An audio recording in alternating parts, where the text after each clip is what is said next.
नमस्कार विद्यार्थी मित्रांनो, आज आपण नागरिक शास्त्राचं लेक्चर घेणार आहोत. प्रगतीच्या यूट्यूब चॅनेलवरती तुम्हा सर्वांचं स्वागत आहे. प्रगतीचे सर्व विद्यार्थी, गुरुप्रसाद क्लासेसचे सर्व विद्यार्थी, सर्व पालक, शिक्षक सर्वांना माझा नमस्कार. आज आपण नागरिक शास्त्राचा 4था लेसन जो आहे, मूलभूत हक्क भाग 1 तुम्ही पाहिलेला असेल. पाहिला का तुम्ही? तर सर्वांनी पुस्तकं उघडली असतील अशी अपेक्षा आहे. पहिले 3 लेसन झालेले आहेत. आपल्या संविधानाची ओळख पहिला लेसन झालेला आहे. संविधानाची उद्देशिका दुसरा लेसन होता, तोही झालेला आहे. संविधानाची वैशिष्ट्ये हाही लेसन आपणाला झालेला आहे की नाही. 3 पहिले लेसन जे होते ते झालेले आहेत शिकून. आज आपल्याला 4थ्या लेसनकडे वळायचं आहे. 4था लेसन आहे मूलभूत हक्क भाग 1. 1 आणि 2 असे 2 भाग आहेत. त्यातला पहिला भाग आपण आज पाहणार आहोत. तर हा पहिला भाग पाहत असताना लेसन शिकण्याच्या अगोदर एक चित्र दिलेलं आहे बघा. पेज नंबर 76 वरती एक चित्र दिलेलं आहे. पाहिलं तुम्ही ते चित्र? त्या चित्रामध्ये काही लोक फलक हातामध्ये घेऊन उभे राहिलेले आपण पाहतोय. दिसतंय सर्वांना? हे 1 नंबरचं चित्र आहे, हे 2 नंबरचं चित्र आहे आणि हे 3 नंबरचं चित्र आहे. असे 3 वेगवेगळे पिक्चर्स दिलेले आहेत. आता 1 नंबरचं चित्र आहे, ती 2 लहान मुलं आहेत बघा, शाळकरी मुलं आहेत. पाहिलं तुम्ही? तर ही जी 2 शाळकरी मुलं आहेत ना, त्यांच्या हातामध्ये एक फलक आहे आणि त्या फलकावरती काय लिहिलेलं आहे बघा. शिक्षण हा आमचा हक्क आहे असं ते म्हणतात. म्हणजे या चित्रावरून आपल्याला असं दिसतं की मुलांना सुद्धा काही हक्क दिलेले आहेत. कोण हक्क देतं? आपली घटनाच देते. आपलं जे संविधान आहे तेच आपल्याला हक्क देतं. या लहान मुलांना सुद्धा ते हक्क आहेत. जे शिक्षण घेण्याचा त्यांचा अधिकार आहे, जन्मजात अधिकार आहे, त्यांना घटनेनं दिलेला आहे आणि तो ते मागतायत, आहे की नाही, असं त्या फलकावरून दिसतंय. दुसरं जे पिक्चर आहे ते काही कामगार आहेत त्यामध्ये, आणि ते कामगारसुद्धा त्यांच्या हक्काची मागणी करतायत. त्यांच्या हातात सुद्धा एक फलक आहे. पाहिला तुम्ही? ज्या फलकावरती लिहिलेलं आहे किमान वेतनाची हमी मिळालीच पाहिजे, तो त्यांचा हक्क आहे. म्हणजे समाजातल्या प्रत्येक व्यक्तीचा हक्क आहे. संविधानानं त्यांना काही हक्क दिलेले आहेत. त्यांचा जर विकास करायचा असेल, त्यांची जर प्रगती करायची असेल, जीवन विकासाकडे घेऊन जायचं असेल, तर त्यांना हे हक्क दिलेले आहेत. ते हक्क त्यांनी वापरले पाहिजेत. म्हणजे किमान वेतनाची हमी त्यांना मिळाली पाहिजेत. ज्या अर्थी ते काम करतायत त्यांना योग्य ते वेतन, म्हणजे त्यांची कोणत्याही पद्धतीची पिळवणूक आणि शोषण होऊ नये. कामाचा योग्य मोबदला त्यांना मिळाला पाहिजे, असं एक फलक त्यांनी हातामध्ये घेतलेला आहे. 2 नंबरचं जे फलक आहे तुम्ही पाहिलं असेल, ते 2 नंबरचं फलक किमान वेतनाची हमी हा त्यांचा हक्क आहे असं सांगणारं ते फलक आहे. आणि तिसरं फलक जर पाहिलं तर 2 स्त्रिया आहेत पहा, त्या आदिवासी स्त्रिया आहेत. आणि त्या आदिवासी स्त्रियांनी सुद्धा आपल्या हातामध्ये ते फलक घेतलेलं आहे. 3 नंबरचं फलक आहे. आता हे जे फलक आहे, या फलकामध्ये काय लिहिलेलं आहे फलकावरती रे? जंगले आणि वने, म्हणजे जंगल आणि वन संपत्तीवर आमचा हक्क आहे असं लिहिलेलं दिसतंय तुम्हाला सर्वांना. म्हणजे हे जंगलात राहणारे लोक आहेत, वनात राहणारे लोक आहेत, आणि त्या ठिकाणची जंगल संपत्ती जी आहे, वनसंपत्ती जी आहे, त्यावरतीच त्यांचा उदरनिर्वाह चालतो आणि त्यांना उदरनिर्वाह करण्याचा अधिकार आहे, हक्क आहे, असं ते त्या फलकाद्वारे सूचित करतायत. कळलं का सर्वांना? अशा पद्धतीनं मूलभूत हक्क जे माणसांचे असतात, म्हणजे या चित्रावरून, या पिक्चरवरून आपल्याला असं दिसतं की प्रत्येकाला काय मूलभूत हक्क दिलेले आहेत. म्हणजे आयुष्य अधिक संपन्न करण्यासाठी, जीवन अधिक विकास जीवनाचा करण्यासाठी या हक्काची आणि या अधिकारांची आपणाला गरज असते. जसं की जगण्याचा हक्क आहे, समानतेचा हक्क आहे, स्वातंत्र्याचा हक्क आहे, शिक्षणाचा हक्क आहे, शोषणाविरुद्धचा हक्क आहे. अशा अनेक हक्क आपणाला घटनेनं प्रत्येक व्यक्तीला दिलेले आहेत. ते फक्त आपल्याकडून योग्य पद्धतीनं त्यांचा वापर झाला पाहिजे.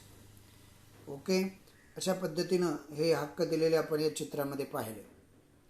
नंतर पुढे बघा, चला शोधूया असं एक सदर दिलेलं आहे बघा. बघितलं तुम्ही? चला शोधूयामध्ये काय शोधायला सांगितलेलं आहे रे? बघा, पहिलाच तुम्हाला त्या चला शोधूया या सदरामध्ये एक बॉक्स दिलेला आहे पिवळ्या कलरमध्ये, चला शोधूया.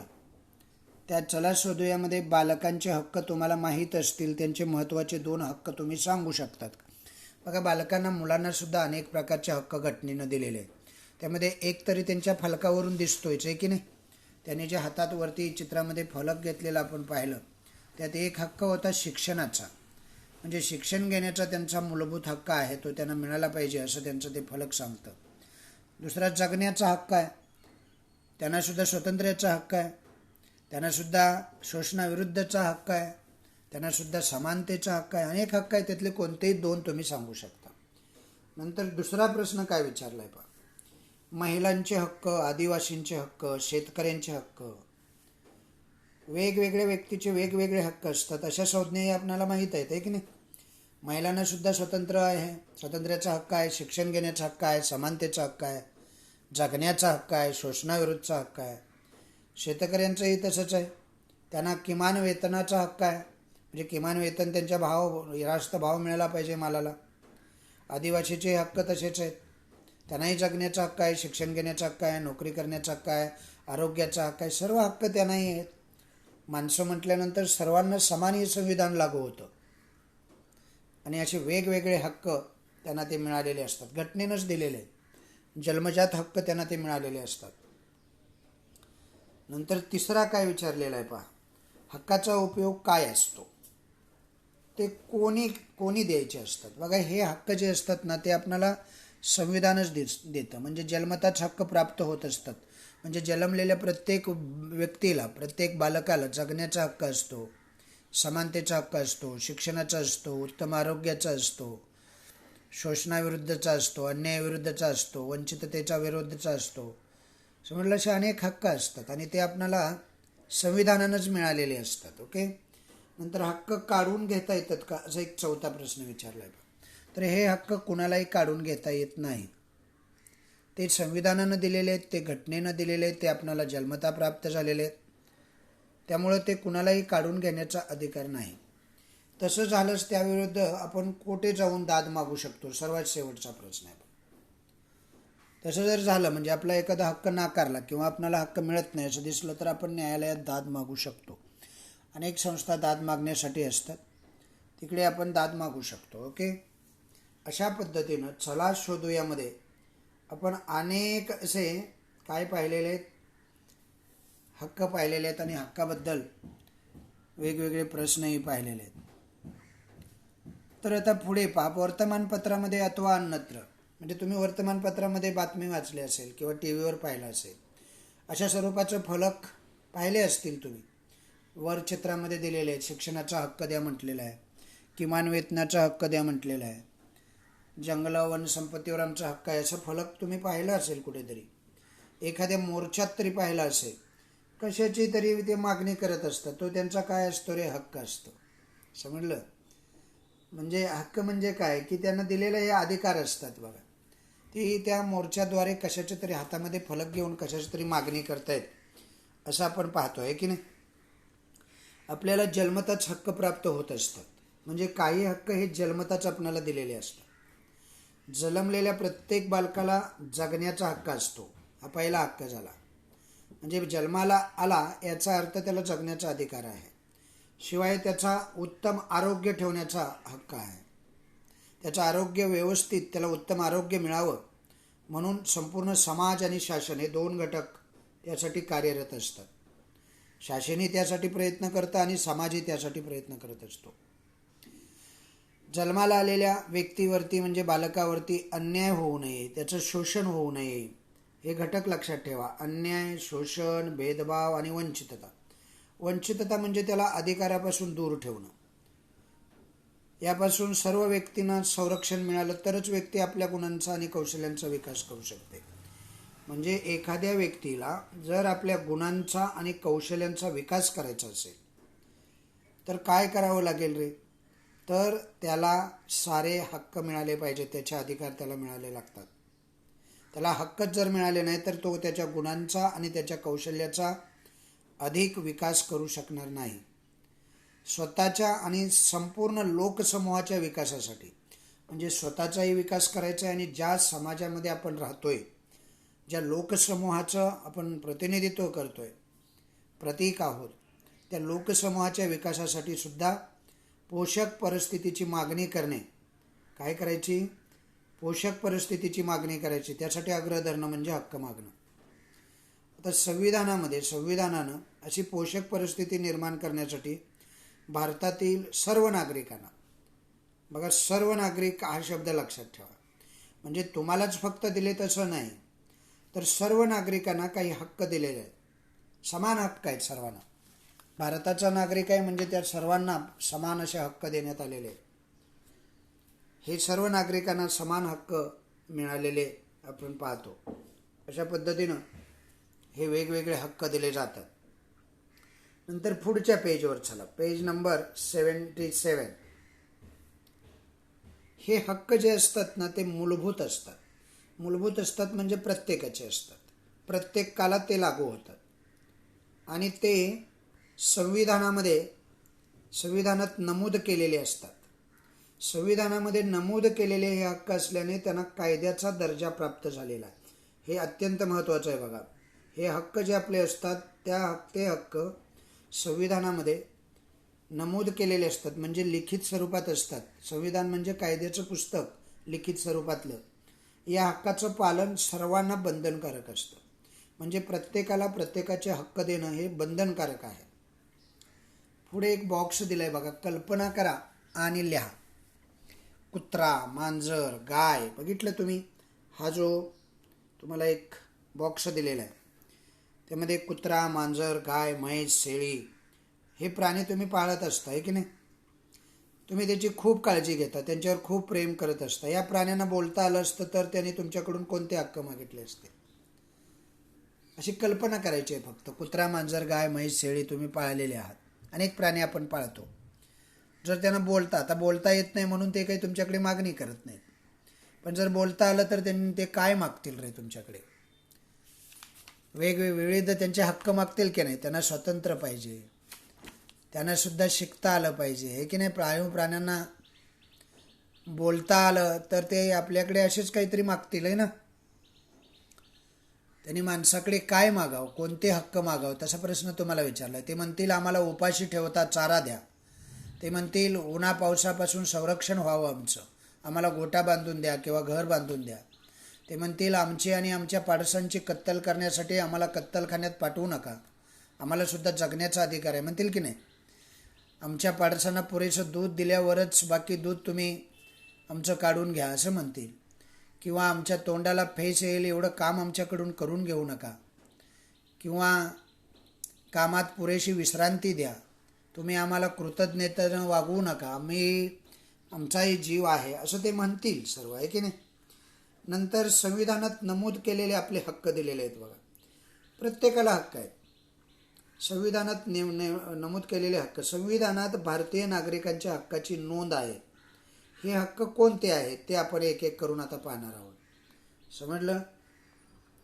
बघा, पहिला जो हक्क आहे ना त्याला समानतेचा हक्क असं म्हणतात. कुठला हक्क म्हणायचं? समानतेचा. लक्षात राहील सर्वांच्या. समानतेच्या हक्कानुसार राज्याला म्हणजे भारतीय नागरिकामध्ये कोणत्याही कारणावरून म्हणजे ऊच नीच असा भेदभाव करता येणार नाही. हा एक भेदभाव झाला, म्हणजे याच्यामध्ये सुद्धा भेदभाव करता येत नाही. कोण श्रेष्ठ आहे कोण कनिष्ठ आहे असाही भेदभाव करता येत नाही. स्त्री पुरुष म्हणजे लिंगावरून भेदभाव करता येणार नाही. परिस्थितीवरून म्हणजे गरीब श्रीमंत असा सुद्धा भेदभाव कुणाला करता येत नाही. म्हणजे अशा पद्धतीचा उच्च नीच श्रेष्ठ कनिष्ठ स्त्री पुरुष जात धर्म प्रदेश भाषा यावरून कुणालाही भेदभाव करता येत नाही. कोणालाही वेगळी वागणूक देता येत नाही.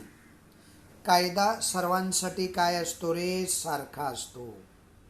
कायदा काय असतो? सर्वांसाठी सारखा असतो. या ठिकाणी जन्माला आलेल्या प्रत्येक नागरिकासाठी कायदा हा समान असतो. कोण उच्च नीच नाही, कोण श्रेष्ठ कनिष्ठ नाही, स्त्री पुरुष नाही, काही नाही, गरीब श्रीमंत नाही, सर्वजण समान कायद्यापुढे. अनेक कायदे असे असतात की जे आपल्याला संरक्षण देतात. समजलं, आपल्याला संरक्षण देणं हे कायद्याचं कामच आहे. कायद्यानं आपल्याला संरक्षण जर मिळालं नाही तर कायदा काय कामाचं, नाही का? विना चौकशी अटक करण्यापासून आपल्याला संरक्षण असतं. म्हणजे कोणत्याही पद्धतीची चौकशी नाही आणि आपल्याला अटक करून पोलीस घेऊन चाललेत, असं चालत नाही. आपण त्यांना विचारू शकतो, जाब मला कोणत्या कारणासाठी अटक करताय, असा जाब विचारू शकतो. विना चौकशी कोणत्याही पद्धतीची अटक करण्याचा त्यांना अधिकार नसतो. असे संरक्षण देताना शासनाला भेदभाव करता येत नाही. स्त्री पुरुष असा भेदभाव करता येत नाही. श्रेष्ठ कनिष्ठ असा नाही, उच्च नीच नाही, जातीवरून नाही, धर्मावरून नाही, भाषेवरून नाही, प्रदेशावरून नाही, लिंगावरून नाही. ओके, म्हणजे सर्वजण कायद्यापुढे समान असतात. कसे असतात? समान असतात. पुढे एक छोटा कॉलम दिलाय बघा. चला चर्चा करूया. सर्वांना कायद्यापुढे सारखेच मानणे आणि सर्वांना कायद्याचे सारखेच संरक्षण देणे याचे फायदे कोणते? बघा, अनेक फायदे असतात. समजलं, म्हणजे सर्वांना समान कायद्यापुढे मानणं यामध्ये अनेक फायदे सर्वच व्यक्तींना, जन्माला आलेल्या प्रत्येक व्यक्तीला मिळत असतात. समान हक्क प्रत्येकाला दिलेले आहेत. प्रत्येक बालकाला जगण्याचा हक्क आहे, शिक्षणाचा हक्क आहे, त्याचे काही फायदे आहेत ना. आता कोणते फायदे आहेत? म्हणजे काय की कुणावरही अन्याय होणार नाही ना. एक फायदा आहे की कुणावरती अन्याय होणार नाही. सर्वांना पोषक परिस्थिती निर्माण होईल. सर्वांनाच आपला विकास, आपले गुण कौशल्य दाखवता येतील. म्हणजे जात भेद, वंश, परंपरा, भाषा, प्रदेश यांच्यावरून कुणावरही अन्याय होणार नाही, कुणाचं शोषण होणार नाही. आणि सर्वात महत्त्वाचा फायदा म्हणजे समानता असल्यामुळं, प्रत्येकाला तो हक्क मिळत असल्यामुळं समाजामध्ये कुणावरही अन्याय होणार नाही. समाजामध्ये दुही माजणार नाही, अराजकता माजणार नाही, निकोप असा समाज तयार होईल. अशा पद्धतीनं त्याचे अनेक फायदे आपण पाहतो. त्यानंतर पहा, समानतेच्या हक्कात आणखी कोणत्या बाबी येतात?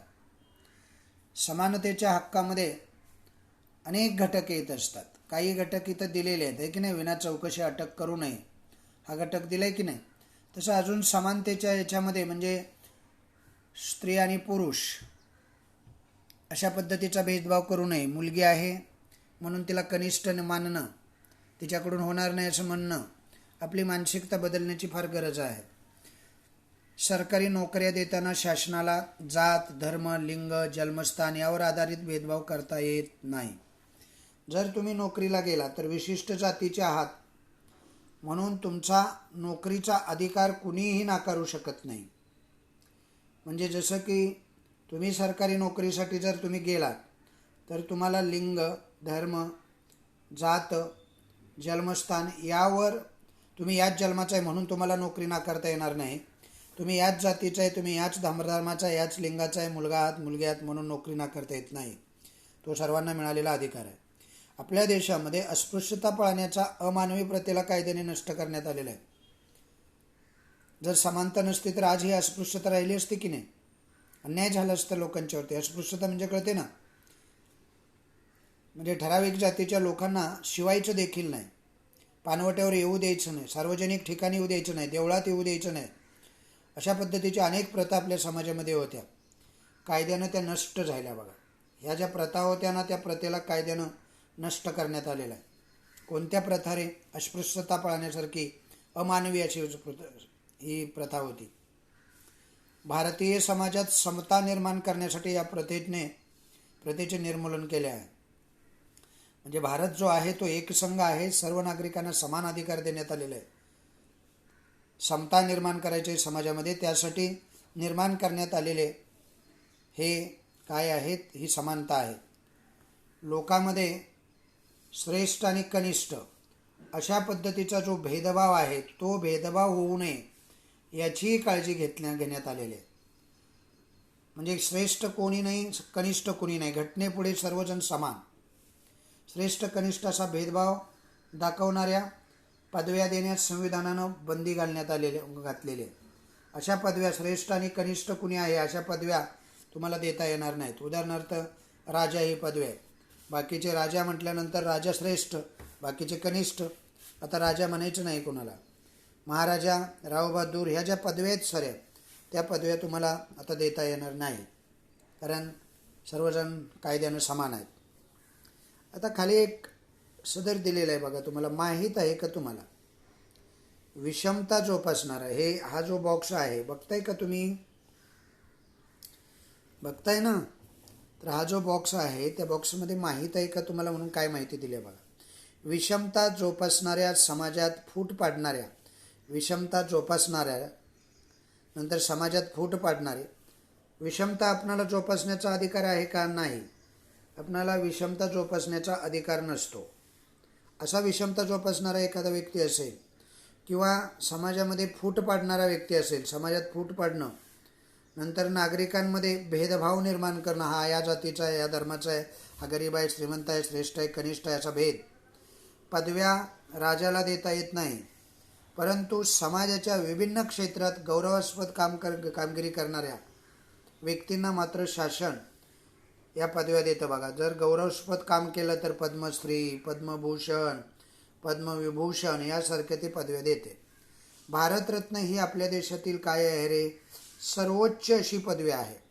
लक्षात राहील, आपल्या देशामध्ये भारतरत्न ही जी पदवी आहे ती सर्वोच्च पदवी आणि सर्वोच्च सन्मान आहे. संरक्षण दलातील कामगिरीसाठी परमवीर चक्र दिलं जातं, तुम्ही ऐकलं असेल. अशोक चक्र दिलं जातं, तुम्ही ऐकलं असेल. शौर्य चक्र दिलं जातं. अशी सन्मानाचे अनेक पदं दिली जातात. आणि अशा ज्या पदव्या असतात त्या पदव्यामुळे अन्य नागरिकांना नसलेले कोणतेही खास अधिकार किंवा विशेष अधिकार त्या व्यक्तींना मिळत नसतात. समजा एखादा भारतरत्न आहे म्हणून त्यांना काही विशेष अधिकार दिले नाहीत, त्यांनी फक्त गौरवास्पद काम केलं, देशहिताचं काम केलं म्हणून त्यांना तो पुरस्कार दिला. पद्मश्री असो, पद्मभूषण असो, भारतरत्न असो, पद्मविभूषण असो, परमवीर चक्र असो, अशोक चक्र असो, शौर्य चक्र असो, कोणतंही असो, हे फक्त काय आहे रे? ही पदवी आहे, त्यामुळे त्याला विशेष अधिकार देण्यात येत नाहीत. त्यांच्या कामगिरीचा फक्त गौरव अशा पदव्या देऊन केला जातो. ओके, लक्षात राहील का सर्वांच्या? पुढे बघा, आता हा झाला समानतेचा एक हक्क. नंतर आपल्याला पाहिजे दुसरा हक्क. कोणता हक्क आहे रे दुसरा हक्क? तो आहे स्वातंत्र्याचा हक्क. म्हणजे जसं प्रत्येकाला समानतेचा हक्क आहे तसं हा स्वातंत्र्याचा हक्कसुद्धा प्रत्येकाला आहे. कळतंय तुम्हाला सर्वांना? प्रत्येकाला हा स्वातंत्र्याचा हक्क आहे. अनेक स्वातंत्र्य आपणाला घटनेनं बहाल केलेले आहे. हा स्वातंत्र्याचा हक्क प्रत्येकाला आहे. संविधानानं दिलेला एक अत्यंत महत्त्वाचा हक्क तो समजण्यात येतो. प्रत्येकाला स्वातंत्र्य आहे. स्वतंत्रपणे कोणतीही गोष्ट तो करू शकतो. त्याच्यावर कोणीही अन्यायाने त्याचं शोषण करू शकत नाही किंवा त्याच्यावरती दबाव आणू शकत नाही. त्यात व्यक्तीच्या दृष्टीनं आवश्यक अशा सर्व प्रकारच्या स्वातंत्र्याची हमी दिलेली आहे. कोणकोणत्या प्रकारची स्वतंत्र नागरिक म्हणून आपल्याला मिळतात खाली दिलेले आहेत बघा. आपणाला भाषण स्वातंत्र्य मिळतं. अभिव्यक्ती म्हणजे आपले विचार व्यक्त करण्याची मुभा सुविधा आपल्याला उपलब्ध होते. भाषण आणि अभिव्यक्ती स्वातंत्र्य आपल्याला घटनेनं दिलेलं आहे. म्हणजे आपल्याला भाषण करण्यापासून किंवा आपले विचार मांडण्यापासून कुणीही रोखू शकत नाही. लोकशाहीमध्ये प्रत्येक व्यक्तीला आपले विचार मांडण्याचा अधिकार आहे. त्याला अभिव्यक्ती स्वातंत्र्य असं म्हणतात. नंतर दुसरा बघा, शांततापूर्वक. हा शब्द महत्त्वाचा. शांततापूर्वक एकत्र यायचं. एकत्र येऊन अशांतता माजवायची नाही, तो अधिकार नाही आपल्याला. शांततापूर्वक एकत्र येण्याचे आणि सभा घेण्याचे स्वातंत्र्यसुद्धा आपल्याला आहे. आपण कुठे एकत्र येऊ शकतो आणि सभा घेऊ शकतो. आपल्याला कुणी रोखू शकत नाही. नंतर तिसरं स्वातंत्र्य काय आहे बघा. स्वातंत्र्यामध्ये अनेक स्वातंत्र्य घटनेनं आपणाला बहाल केलेले आहे. त्यातलं तिसरं स्वातंत्र्य आहे संस्था आणि संघटना स्थापन करण्याचं स्वातंत्र्य. आपण कोणतंही बघा, गल्ली बोळामधून मंडळं, संघटना, संस्था, अगदी पेव फुटलेलं आहे की नाही, अशा अनेक संस्था आणि संघटना तुम्हीही स्थापन करू शकता. ते स्वातंत्र्य तुम्हाला घटनेनं दिलेलं आहे. नंतर चौथं स्वातंत्र्य जे आहे, भारताच्या कोणत्याही प्रदेशात आणि कुठेही फिरण्याचं स्वातंत्र्य तुम्हाला आहे. फिरण्याचं स्वातंत्र्य आहे.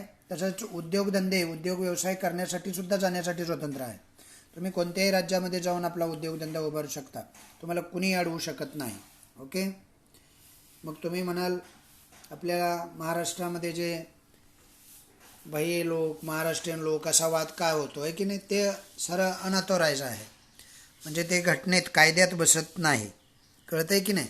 अनेक पक्ष बघा बाहेरच्या राज्यातील लोकांना हाकलून द्यायचं म्हणतात. असं होत नसतं बाळांनो. सर्वांना संपूर्ण भारतामध्ये आपल्याला घटनेनं दिलेला, कायद्यानं मिळालेला अधिकार आहे, हक्क आहे आपला तो. कुठेही जाऊन आपण कुठेही संचार करू शकतो, व्यवसाय करू शकतो. नंतर पाचवा जो हक्क आहे तो काय आहे, भारताच्या प्रदेशात कुठेही म्हणजे तुम्ही कुठेही जाऊन राहू शकता. आता तुम्ही महाराष्ट्रात आहे, गुजरातमध्ये जाऊन राहू शकता.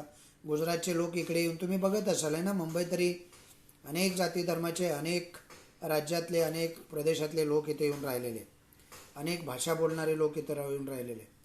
आणि अजून एक अधिकार असतो आपल्याला, तो आपल्या आवडीचा कुठलाही उद्योग. असं तुमच्यावर बंधन नाही, हाच उद्योग केला पाहिजे, हीच नोकरी केली पाहिजे, हाच व्यवसाय केला पाहिजे. आपल्याला आपल्या आवडीचा कोणताही उद्योग व्यवसाय करण्याचं स्वातंत्र्य दिलेलं आहे. हे पाठ करून ठेवायचं. हे बघा स्वतंत्र दिलेले आहेत. किती स्वतंत्र आहेत रे. जवळजवळ नागरिक म्हणून आपणाला, भारतीय नागरिक म्हणून मिळालेली ही जवळजवळ किती स्वातंत्र्य आहेत, 6 स्वातंत्र्य आहेत. ती 6च्या 6 स्वातंत्र्य तुम्ही पाठ करून ठेवायची. पहिला आहे भाषा आणि अभिव्यक्ती स्वातंत्र्य. दुसरा आहे शांततापूर्ण एकत्र येऊन सभा घेण्याचं स्वातंत्र्य. तिसरा आहे संस्था, संघटना स्थापन करण्याचं स्वातंत्र्य. चौथा आहे भारताच्या विविध प्रदेशामध्ये कुठे फिरण्याचं स्वातंत्र्य, त्याला संचार स्वातंत्र्य म्हणतात. आणि पाचवा आहे भारताच्या प्रदेशात कुठे वास्तव करण्याचं वास्तव्य स्वातंत्र्य आहे. आपल्या आवडीचा उद्योगधंदा करण्याचं स्वातंत्र्य. अशी 6 स्वातंत्र्य आपल्याला या घटनेनं बहाल केलेली आपण पाहतो. ओके का, लक्षात आले का. ती पाठ करून ठेवायची, लिहायची. म्हणजे थांबायचं, पॉज करायचा व्हिडिओ, ती लिहून काढायची, पाठ करायची आणि मग पुढे जायचं. ओके. चला पुढचं पेज बघा. पुढचं पेज आहे 78. पेज नंबर 78 वरती तुम्ही आलात, मग तुम्हाला एक सदर दिसेल, करून पहा. अ, ब आणि क. समजलं कोण कोण आहे. अ, ब आणि क. आता या अ, ब आणि क ने केलेल्या काही कृती इथे दिलेल्या आहेत. वर उल्लेखलेल्या स्वातंत्र्याच्या कोणत्या प्रकाराशी तुम्ही त्या जोडाल. अ ने आदिवासीचे प्रश्न सोडवण्यासाठी आदिवासी सहकारी मंच स्थापन केला. आता वर तुम्हाला अनेक अधिकार दिलेले होते, त्यामध्ये कुठल्यात येतं रे, संस्था आणि संघटना स्थापन करणं. समजलं. हे कुठलं भाषण स्वातंत्र्य आहे, तिसरं भाषण स्वातंत्र्य असेल बघा, यामध्ये येतं. म्हणजे अनं जर आदिवासीचे प्रश्न सोडण्यासाठी संस्था स्थापन केली असेल, मंच स्थापन केला, तर ते कशामध्ये येतं, कोणत्या स्वातंत्र्यामध्ये, संस्था आणि संघटना स्थापन करण्याचे स्वातंत्र्य. नंतर ब ने आपल्या वडिलांचे बेकारी उत्पन्न गोव्यातून महाराष्ट्रात आणण्याचं ठरवलं. हा कुठल्यामध्ये येतो रे, भारताच्या प्रदेशात कोठेही फिरणं म्हणजे वास्तव्य करण्याचं किंवा फिरण्याचं स्वातंत्र्य, संचार स्वातंत्र्य म्हणा. नंतर क जे आहे ते क काय सांगतं बघा, व्यक्तीला शासनाच्या नव्या करविषयक धोरणात उणिवा जाणवला, त्याविषयी त्या व्यक्तीने एक लेख लिहून वृत्तपत्राकडे दिला. हे कशामध्ये येतं रे, भाषण आणि अभिव्यक्ती स्वातंत्र्य. कशामध्ये येतं, भाषण आणि अभिव्यक्ती स्वातंत्र्य. असं वेगवेगळी स्वातंत्र्य यामध्ये तुम्हाला पाहायला मिळतील. म्हणजे प्रत्येकानं वेगवेगळ्या स्वातंत्र्याचा उपयोग केलेला दिसतो. कळलं सर्वांना, नक्की कळलं का. पुढे जायचं का. चला पुढे काय दिलं आहे बघा. नंतर तुम्हाला माहीत आहे का म्हणून थोडीशी माहिती दिलेली आहे पहा.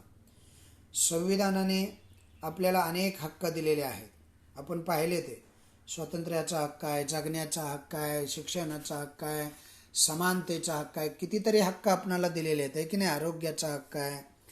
तर अशा अनेक हक्क दिलेले आहेत, परंतु त्याचा बेजबाबदारपणे वापर करता येणार नाही. म्हणजे तुम्हाला स्वतंत्र दिले, भाषण स्वतंत्र म्हणून काहीही कुणालाही शिव्या देत फिराल, चालेल का रे? नाही. कुणाला काहीही बोलाल, चालेल का? नाही. अशा वागण्यामुळे इतरांचे नुकसान होणार नाही याचं भान आपण ठेवलं पाहिजे. आणि आपल्याला बोलण्याचा हक्क आहे, परंतु कुणालाही चितावणीखोर बोलण्याचा हक्क नाही किंवा चितावणीखोर लिखाण करण्याचा, भाषण करण्याचा हक्क दिलेला नाही. मर्यादा आहेत. म्हणजे जर आपल्याला हक्क दिलेले आहेत तर त्यावरती मर्यादासुद्धा आहेत, आहे की नाही. अशा पद्धतीनं वेगवेगळे हक्क आपल्याला दिलेले आपण पाहिले. त्यानंतर बघा, संविधानातील स्वातंत्र्याच्या हक्कानं, म्हणजे वेगवेगळी स्वातंत्र्य आपण वरती पाहिली. त्या संविधानामध्ये वेगवेगळे स्वातंत्र्याचे हक्क आपल्याला दिलेले आहेत. त्या हक्कामुळं केवळ हिंडण्या फिरण्याचे किंवा बोलण्याचंच नाही, तर आपण सुरक्षित राहावे यासाठी सुद्धा आपल्याला संरक्षण उपलब्ध करून दिलेलं आहे. म्हणजे आपण सुरक्षित राहावं त्यासाठी संरक्षणाचा मोठा हा हक्क आपल्याला दिलेला आहे. संरक्षणाचा हक्क उपलब्ध करून दिलेला आहे. कायद्यानं हे संरक्षण सर्वांना समान रीतीनं दिलेलं आहे. कुणीही त्यामध्ये कोणत्याही पद्धतीचा भेदभाव नाही. वंशावरून नाही, जातीवरून नाही, धर्मावरून नाही, पदावरून नाही, कनिष्ठ वरिष्ठ असं काही नाही. कोणालाही हे संरक्षण नाकारलं जात नाही. उदाहरणार्थ आपण सर्वांना जगण्याचा हक्क आहे. वर करणे हा हक्क सोपा वाटतो, जगण्याचा हक्क, परंतु त्यात खूप अर्थ दडलेला असतो बरं का.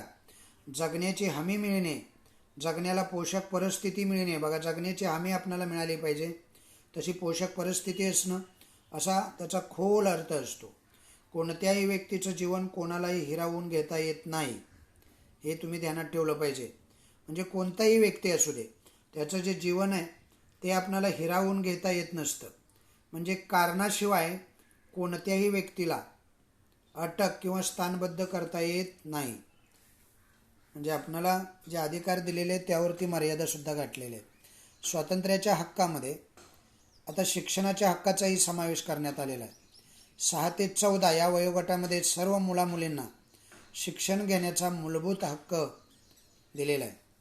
म्हणजे 6 ते 14 या वयोगटातील राईट टू एज्युकेशन, म्हणजे प्रत्येकाला शिक्षण घेण्याचा मूलभूत हक्क आहे आणि तो त्यांनी बजावला पाहिजे.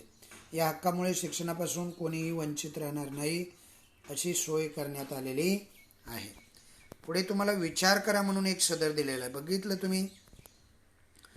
तर आता काय सांगितलंय विचार करायला पहा. तर विचार करत असताना जीवित हिरावून न घेण्याच्या हक्काला आणखी काही पूरक हक्क आहे. म्हणजे प्रत्येकाला जर जगण्याचा हक्क आहे तर मारण्याचा हक्क कुणालाच नाही ना. म्हणजे जीवित हिरावून घेण्याचा हक्क कुणालाही नाही. आता जीवित हिरावून न घेण्याचा हा जो हक्क आहे त्याला पूरक असं काही हक्क आहेत पुढे. एकाच गुन्ह्यासाठी 2 वेळा शिक्षा होत नाही, हाही आपला अधिकार आहे. म्हणजे आपण एक गुन्हा केला तर 2 वेळा शिक्षा होते का? नाही. कोणत्याही व्यक्तीला शिक्षा देण्यापूर्वी तिच्यावर असणारे आरोप सिद्ध व्हावे लागतात. म्हणजे तुम्ही फक्त म्हणाला माझ्यावर यानं अन्याय केला म्हणून त्याला शिक्षा होणार नसते. त्याचे पुरावे द्यावे लागतील आणि ते सिद्ध व्हावं लागतं. हे काम कोण करतं रे? न्यायालये करतात. कोण करतं? न्यायालये करतात. आरोपाशी संबंधित पुरावे गोळा करण्याचं आणि खटला उभा करण्याचं काम हे पोलिसांच्याकडे असतं. कोण करतं? पोलीस. पोलीस काय करतात? आरोपाशी संबंधित पुरावे गोळा करतात, म्हणजे पुरावे गोळा करणे.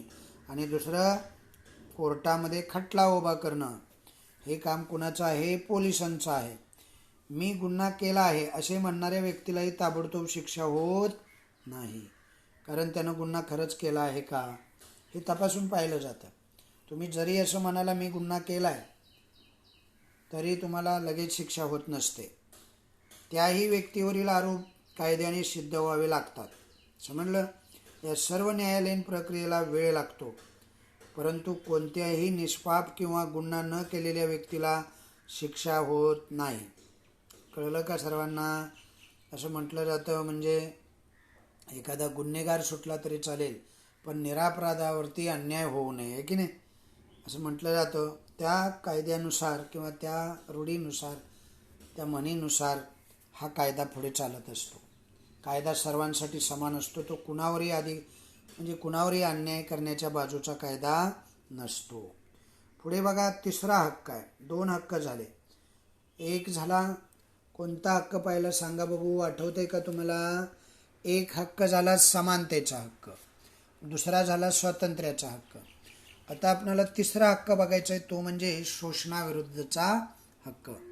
शोषण थांबवण्यासाठी, शोषणाला बळी न पडण्याचा. समजलं? शोषण जर थांबवायचं असेल तर आपण शोषणाला बळी पडायचं नाही. आपलं शोषण किंवा आपली पिळवणूक होऊ न देण्याचा हक्क म्हणजे हा शोषणाविरुद्धचा हक्क. लक्षात राहील का सर्वांच्या? म्हणजे संविधानानं एकीकडे शोषणाविरुद्धच्या हक्कातून पिळवणुकीच्या सर्व प्रकारावर बंदी घातलेली आहे, तर त्याचवेळी दुसरीकडे बालकाचं शोषण थांबवण्यासाठी काही विशेष तरतुदीसुद्धा केलेल्या आहेत. म्हणजे बालकं जे आहेत ती बालकं त्यांचं शोषण होऊ नये ही तरतूद केलेली आहे. उदाहरणार्थ 14 वर्षाखालील बालकांना धोक्याच्या ठिकाणी कामावर ठेवण्यास मज्जाव करण्यात आलेला आहे. म्हणजे 14 वर्ष वय होईपर्यंत तुम्ही काम करू शकत नाही. कारखाने, खाणी यासारख्या ठिकाणी बालकांची नेमणूक करून त्यांच्याकडून काम करून घेणं यावरती काय आहे? कायद्यानं बंदी आहे. अशा पद्धतीनं हा शोषणाचा हक्क आहे. पुढे बघा, वेठबिगारी म्हणजे कळतं का तुम्हाला बाळांनो? आता ही जी वेठबिगारी आहे, वेठबिगारी किंवा सक्तीनं एखाद्या व्यक्तीकडून तिची इच्छा नसताना काम करून घेणं. म्हणजे तिच्या इच्छेनं तो काम करत असेल तर ठीक आहे, पण इच्छा नसताना काम करून घेणं. काही व्यक्तींना एखाद्या गुलामासारखं वागवणं. म्हणजे इच्छा नाही पण त्यांना कामाला झोपायचं, त्यांच्यावर दबाव आणायचा, त्यांना फटके मारायचे आणि कामाला झोपायचं. त्याला गुलामासारखं वागवणं असं म्हणतात. त्यांना कामाचा योग्य मोबदला न देणं. म्हणजे काम करून घ्यायचं भरमसाठ आणि पैसे कमी द्यायचे, मोबदलाच द्यायचा नाही जास्त. त्यांच्याकडून अतिशय कष्टप्रद असं काम करून घेणं, त्यांची उपासमार करणं, पोटालाही न देणं किंवा त्यांच्यावर जुलूम जबरदस्ती करणं, हंटरनं त्यांना मारणं. शोषण हे सारे प्रकार आहेत ना शोषणामध्ये येतात. शोषण साधारणतः कुठे होतं माहिती आहे? महिलांचं होतं, नंतर बालकांचं होतं आणि दुर्बल समाज घटक होतं आणि सत्ताहीन लोकांचं शोषण होऊ शकतं. कोणत्याही प्रकारचं शोषण असो त्याविरुद्ध बंड करण्याचा, निदर्शनं करण्याचा हक्क आपणाला आहे. अशा पद्धतीनं हा शोषणाचा अधिकार आपणाला दिलेला आहे. त्यानंतर बघा, चर्चा करूयामध्ये एक सदर दिलेलं आहे तुम्हाला. बघितलं तुम्ही काय सदर दिलेलं आहे? चर्चा करूया. आता चर्चा करायला काय दिलेलं आहे पहा. इथे बालकामगार काम करत नाही त्याचा बोर्ड तुम्ही पाहिला असेल, किंवा इथे कामगारांना रोजच्या रोज पगार दिला जातो. अशा अनेक पाट्या दुकानामध्ये किंवा हॉटेलमध्ये तुम्ही पाहतात. त्याचा आणि संविधानाच्या हक्काचा काय संबंध आहे? आहे संबंध आहे की नाही? बालकांना, बालक जो ज्याला म्हणतात, 14 वर्षाच्या आतलं जे वय आहे त्यांना कामावर, म्हणजे त्यांचा हक्कच आहे, त्यांना अशा असुरक्षित कामावर ठेवता येत नाही. बालकांचं बालपण हिरावून घेता येत नाही. नंतर जे कामगार रोज काम करतायत त्यांना योग्य मोबदला दिला पाहिजे. काही वेठबिगार असा असतो की हातावरचं पोट असतं, बघितले ना तुम्ही, रोज काम केलं तर खाणार. मग अशा लोकांना रोज पगार दिला जातो असे बोर्ड लावले जातात. समजते तुम्हाला? नंतर चर्चा करूयामध्ये काय दिले बघा. आता हे चर्चा करूयामध्ये शोषण होऊ नये म्हणून प्रत्येक व्यक्तीला आपलं स्वतंत्र उपभोगता यावं, त्याच्यावर कोणत्याही पद्धतीचा अन्याय होऊ नये, त्याचं शोषण होऊ नये, दिलेली स्वातंत्र्य जे आहेत घटनेनं ती त्याला उपभोगता यावीत म्हणून शासनानं अनेक कायदे केलेले आहेत. खूप कायदे आहेत. घटनेचा हक्क पुस्तक कायद्यांचं आहे, सर्वात मोठी जगातली आपली घटना आहे. काही कायद्यांचा इथे उल्लेख केलेला आहे. असे आणखी कोणते कायदे आहेत ते शोधा आणि त्यांची चर्चा करा. नंतर समान वेतन कायदा आहे, म्हणजे कारखान्यातील कामाचे तास, विश्रांतीच्या वेळा यासंबंधी त्यामध्ये तरतूद आहे. समजलं? हा समान वेतन कायदा आहे. महिलाचा घरगुती हिंसेपासून संरक्षण देणारा कायदा आहे. हुंडाबंदी कायदा आहे. बालविवाह कायदा आहे. अनेक कायदे आहेत, आहे की नाही? तो एक एक आपण बघितला पाहिजे. आणि अशा ज्या गोष्टी आहेत त्यावरती आपण काय केली पाहिजे? चर्चा केली पाहिजे. सर्वात शेवटचा पॅरेग्राफ बघा. भारताच्या संविधानातील समानतेच्या, स्वातंत्र्याच्या आणि शोषणाविरुद्धच्या हक्काचा आपण या ठिकाणी अभ्यास केलेला आहे. पुढे आपण पुढचा जो पाठ आहे त्या पुढच्या पाठात आणखी काही मूलभूत हक्क, इथं 3च पाहिले आपण, समानतेचा, स्वातंत्र्याचा आणि शोषणाविरुद्धचा. अजून काही हक्क दिलेले आहेत ते पुढच्या पाठामध्ये मूलभूत हक्क भाग 2 मध्ये आपण पाहणार आहोत. अशा पद्धतीनं हा लेसन या ठिकाणी काय झालेला आहे, संपलेला आहे. त्यानंतर बघा स्वाध्याय दिलेला आहे. बघताय का तुम्ही स्वाध्याय? हां, तर स्वाध्याय दिलेला आहे बघा. छोटासा स्वाध्याय, छोटे छोट्या कृती असतात. पहिला काय आहे रे, खालील प्रश्नांची थोडक्यात उत्तरे द्या. मी तुम्हाला फक्त थोडक्यात काय मुद्दे लिहायचे तेवढे सांगतो, ते तुम्ही लिहायचे बरं का. बघा, खालील प्रश्नांची थोडक्यात उत्तरे द्यामध्ये पहिला जो प्रश्न आहे हा बघा, पहिला प्रश्न आहे हा की नाही, मूलभूत हक्क म्हणजे काय. आता हा जो प्रश्न आहे मूलभूत हक्क, प्रत्येक व्यक्तीला आपल्यामध्ये असणाऱ्या गुणांचा आणि कौशल्यांचा विकास करायचा आहे. आणि तो विकास करण्यासाठी जे घटक आवश्यक असतात त्यांना हक्क किंवा अधिकार म्हणायचं. अन्याय, शोषण, भेदभाव, वंचितता यापासून व्यक्तीला संरक्षण तर मिळालं पाहिजेच, पण त्याच्या गुणाचा विकास होईल अशा पद्धतीचे हक्क त्याला दिल्या पाहिजेत. अशी पोषक परिस्थिती संविधानाद्वारे निर्माण केली जाते. संविधानात नमूद केलेल्या या मूलभूत हक्कांना कायद्याचा दर्जा प्राप्त होतो, त्यांना मूलभूत हक्क असं म्हणतात. दुसरा काय आहे बघा, विविध क्षेत्रामध्ये गौरवास्पद कामगिरी करणाऱ्या शासनामार्फत कोणकोणती पदके आणि पदव्या दिल्या जातात. आपण पाहिलेले आहेत बघा, समाजामध्ये असे विविध लोक असतात जे गौरवास्पद काम करतात, समाजहिताचं, समाज कल्याणाचं काम करतात. अशा लोकांना शासनामार्फत काही पदक आणि पदव्या दिल्या जातात. उदाहरणार्थ परमवीर चक्र, संरक्षण दलामध्ये उत्कृष्ट कामगिरी जर तुम्ही केली तर परमवीर चक्र, अशोक चक्र, शौर्य चक्र दिलं जातं. त्याचबरोबर काही समाजासाठी गौरवास्पद काम केलं तर पद्मभूषण, पद्मश्री, पद्मविभूषण अशा अनेक, भारतरत्न अशा अनेक पदव्या दिल्या जातात. तिसरा बघा, 14 वर्षाखालील बालकांना धोक्याच्या ठिकाणी कामावर ठेवण्यास मज्जाव का केलेला आहे. कारण काय आहे रे, 14 वर्षाच्या खालील बालकं जे आहेत त्या बालकांना कामावर ठेवण्यास मज्जाव केलेला आहे. कारण संविधानानं शोषणाविरुद्धच्या हक्काचा समावेश मूलभूत हक्कात केलेला आहे की नाही. बालकांना कामावर ठेवणं म्हणजे त्याचं शोषण केल्यासारखं आहे. त्यानुसार बालकाचं शोषण थांबवण्यासाठी विविध तरतुदी केलेल्या आहेत. बालमजुरी हा कायद्यानं गुन्हा आहे, म्हणून 14 वर्षाखालील बालकांना कारखाने, खाणे याच्या ठिकाणी काम करता येणार नाही. चौथा प्रश्न आहे, संविधानाने भारतातील सर्व नागरिकांना समान हक्क का दिलेले आहेत. आता संविधानानं का दिले तर प्रत्येकाला समान हक्क, प्रत्येक बालकाला जगण्याचा हक्क असतो आहे की नाही. प्रत्येक व्यक्तीला अन्याय, शोषण, भेदभाव यापासून संरक्षण हवं असतं. प्रत्येकालाच आपल्या गुणांचा आणि कौशल्याचा विकास करायचा असतो, म्हणून समान हक्क दिलेले आहेत. दुसरा प्रश्न बघा, स्वातंत्र्याचा हक्क या विषयावर चित्रपट्टी तयार करा. स्वातंत्र्याचा हक्क, आता हा जो स्वातंत्र्याचा हक्क दिलेला आहे त्यावरती चित्रपट्टी तयार करा. लेकिन चित्रपट्टी तयार करा म्हणजे संकल्पना चित्र तयार करा. ते संकल्पना चित्र तुम्ही तयार करायचं. ओके, पुढे खालील वाक्य दुरुस्ती करून लिहा. कोणती वाक्य आहेत बघा, कोणत्याही व्यक्तीला हक्क जन्मताच प्राप्त होत नाही. तर हे वाक्य चुकीचं आहे की नाही. कोणत्याही व्यक्तीला जन्मताच हक्क प्राप्त होतात, कोणतीही व्यक्ती असू दे. दुसरा बघा, बघताय दुसरा खाली, सरकारी नोकऱ्या देताना सरकार धर्म, लिंग, जन्मस्थान यावर आधारित भेदभाव करून तुम्हाला नोकरीपासून दूर ठेवू शकते. हे काय आहे रे, चुकीचं आहे.